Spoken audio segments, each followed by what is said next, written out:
Hey everybody, welcome back. So we've had an unexpected addition to the family. This is about a 5-foot female lavender reticulated python, a mainland. And she just got here yesterday. Pulled her out of a pretty nasty situation. Wasn't really good for her at all. So we're going to talk about rescues. We're going to talk about quarantines.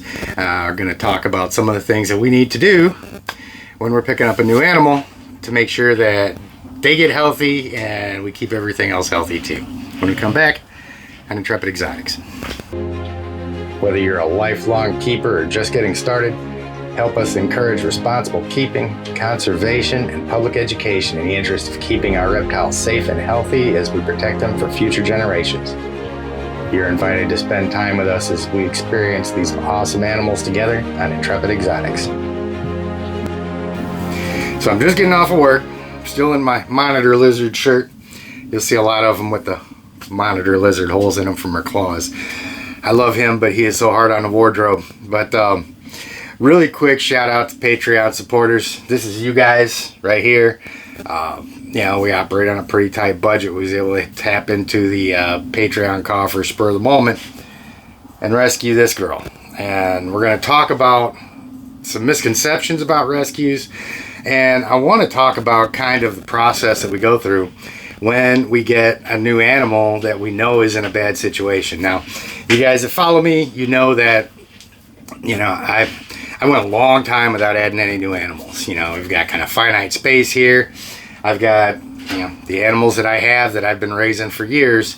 And then here over the last couple months, we've added 3 animals from 2 separate breeders that are absolutely reliable. Jordan from Heartland Reptiles and Aubrey Pruitt. They're both great guys. Their animals are really healthy. And, you know, we're lucky to have the Sri Lankan, the retic, and the dwarf retic that we've got from those guys. And they're doing great. And now we got approached not too long ago from somebody saying that there was somebody local looking to rehome an animal, sent me a picture of her. So I went, communicated back and forth and so forth. Kind of the hard luck story thing. I've got to get rid of all my animals. And this one was a rescue.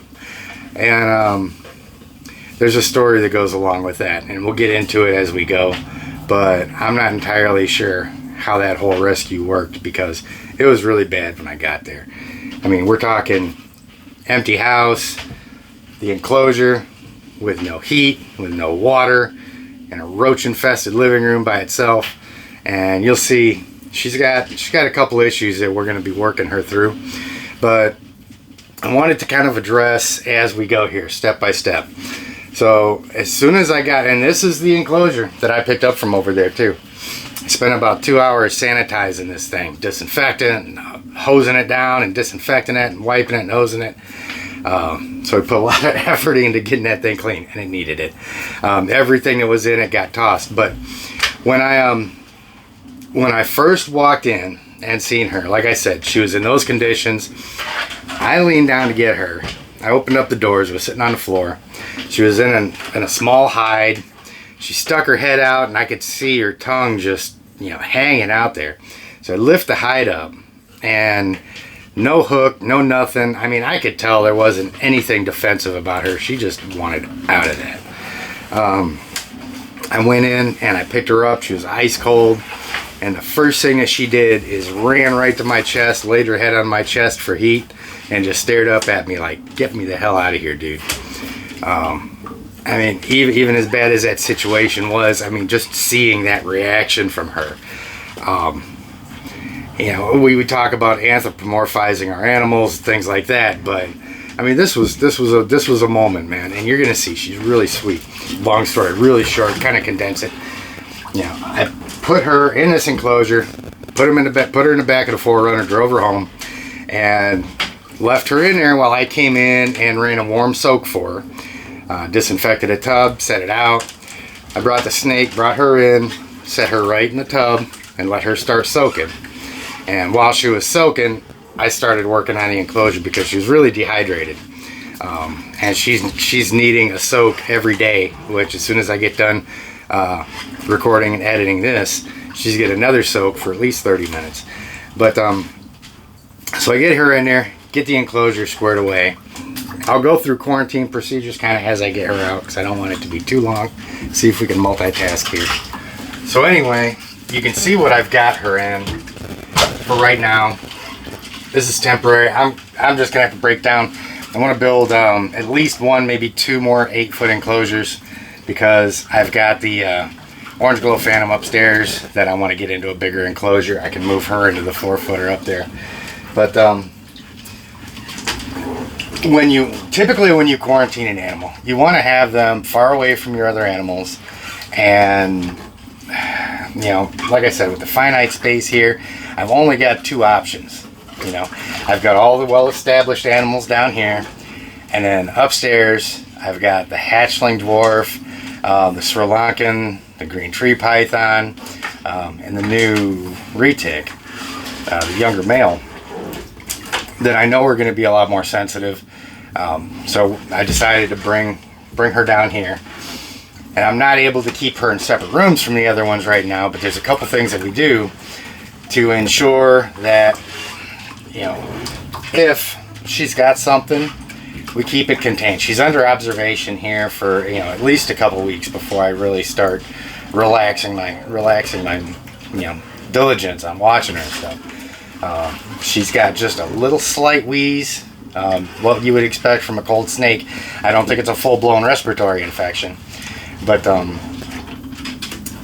most important thing is, and this applies whether you've got the snake in the same room with other animals or in a different room, is really handling, and how you manage handling with your other animals.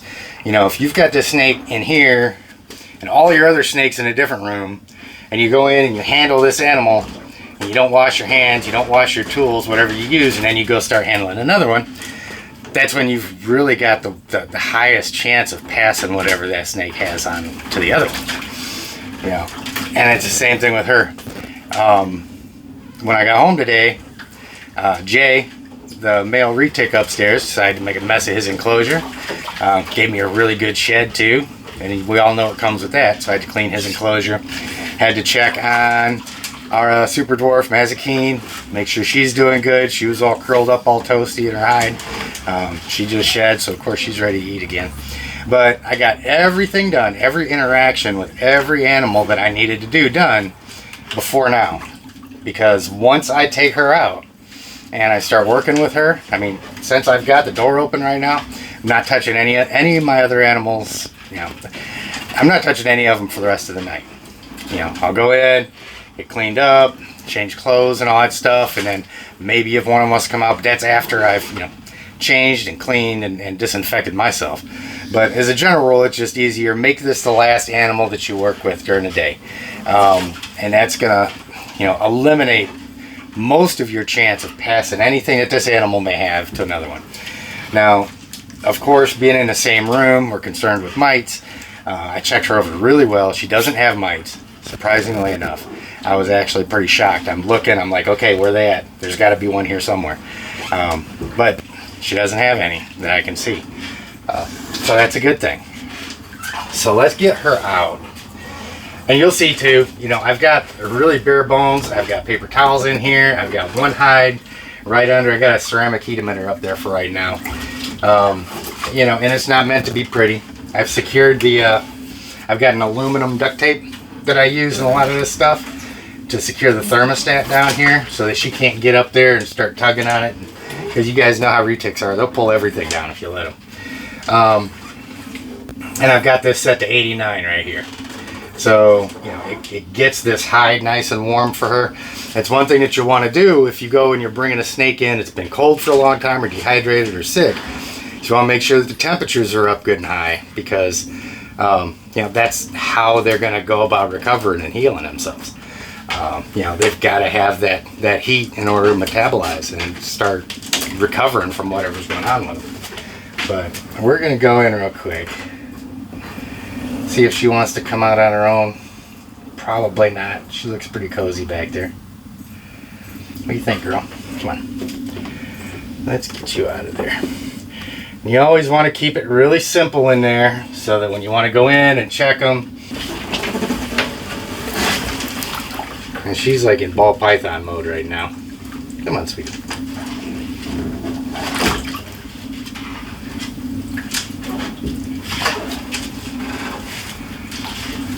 This snake has got the best disposition.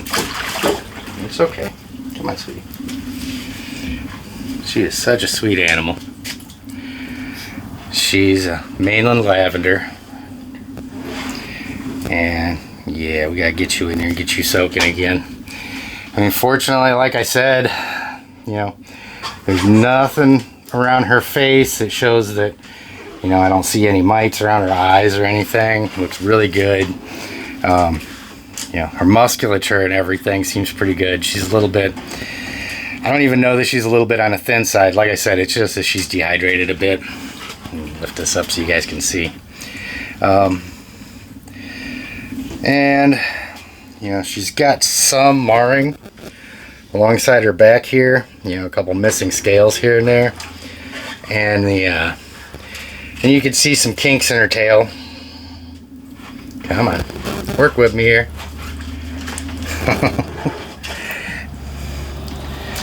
You can see a couple kinks as soon as there we go. A couple little kinks in the tail where it looks like her door got enclosed in an enclosure or something. But they are, it looks like, you know, she's still got circulation down there. I don't see anything that looks like it's getting ready to fall off. It's one of the things that we're gonna keep an eye on, because that is kind of a big kink right there at the end. So as long as her body is, you know, encapsulated that break and is still feeding it blood and so forth, she should be okay. But I mean, you can see how gregarious she is still. You know, such a great temperament on her. And a couple little scales missing. She's got a little burn back there somewhere. I don't know if you can see it or not. Get back here. Looks like a little burn right here. But I will tell you this much. This girl was very happy to see me when I got there. She just immediately took to me. And she's been doing great ever since. Granted, it was yesterday. But, yeah. I mean, I don't see any indication of any like neurological damage to her. She's just, right now, she's a happy retic. So,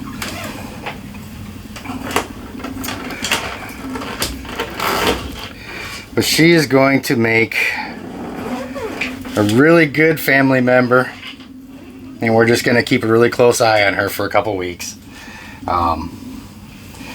At some point we'll get her to the vet. Right now, like I said, I don't see anything that looks of concern with her.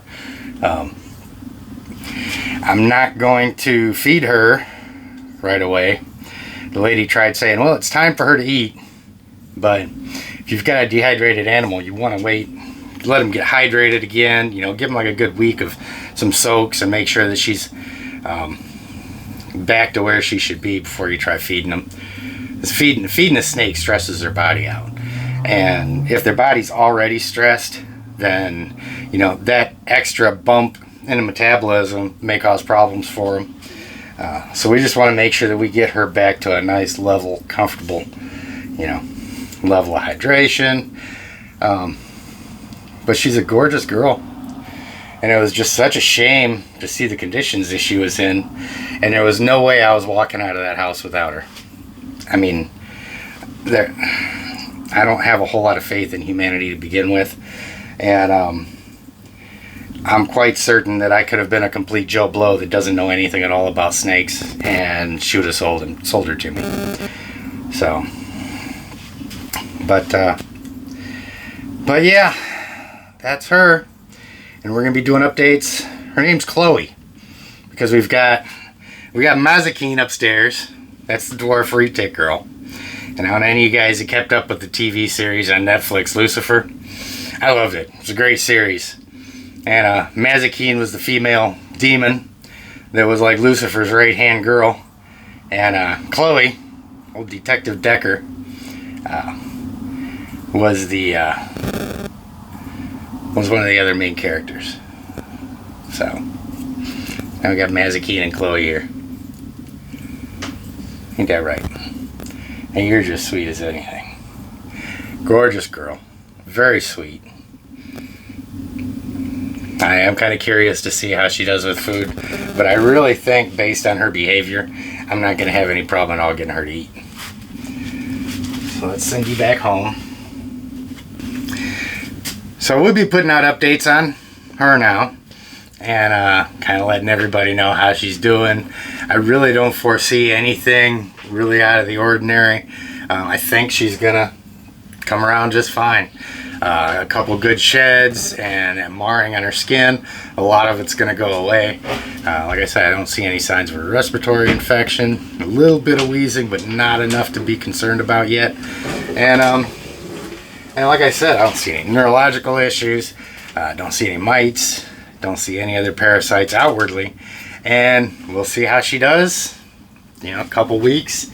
And if everything's good to go, then sometime in that period of time, I'm going to be building another enclosure so that I can get Jay moved from upstairs. I'm going to go ahead and just put him in an 8-footer, and I'll move her into a 4-footer, and then I'll find something to do with this. Maybe put the leopard geckos in it, and one of the smaller ball pythons or something, I don't know. But we'll do something with it. You know how it goes. You're always jockeying enclosures every time something moves. You can move something else and you can upgrade this. I'm going to really try really hard not to add anything. Really, I'm running out of space. But now one thing too, I want everybody to be kind of wary of the word rescue. Some people misuse it. There's a couple different ways people, a couple different things people consider rescues. A lot of people will be like, I rescued this snake from PetSmart. Well, that's catch-22. I mean, the more you buy, the more they're going to sell, the more they're going to stock, the more animals are going to be there. You know, are you really rescuing them? Yeah, maybe. But how many more are going to be suffering because of it? I mean, I don't see any time in the near future where they're going to stop selling animals entirely, but that's an entirely different discussion. You can open a whole different can of worms with that. But I mean, just like this person, when I first started the dialogue with the person I got this snake from, it's like, oh, I rescued it. Well, she rescued it. I show up. It's got no heat and water, and it's sitting in a roach-infested house. What the hell kind of rescue is that? People will say that because they want to make themselves feel good or look like a better person than they are, or whatever the case may be. Just because you're taking it, even if you're taking it out of a bad situation, if you're not doing the right thing once you get it, somebody's got to rescue it from you now.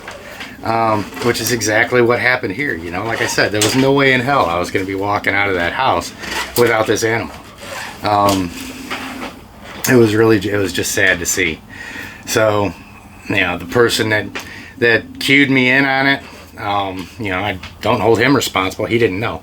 I guess he had actually been there and picked an animal up a couple weeks prior because they'd had a couple other animals they're getting rid of, but he never went inside. I guess they just brought the animal outright, and he picked it up like that. Gorgeous little boa, but he didn't get the pleasure I did of going inside and seeing it crap. So, but I mean, you just got to be careful, guys. Like I said, if you get something and you know the person's reputable and they know how to care for their animals, and you've been there and you've seen it and all that stuff, and you've seen how they care for them, cool. You still got to go through the quarantine procedures because that's just, at least to some degree. But people will talk a really good game, so be careful. If you're talking with somebody that has you convinced that they're an expert keeper and their animals are in top health, unless you know that person and you've been in there, don't take them at their word, because there's a whole country full of bullshit artists out there, and you will run into them, especially dealing with animals and stuff. So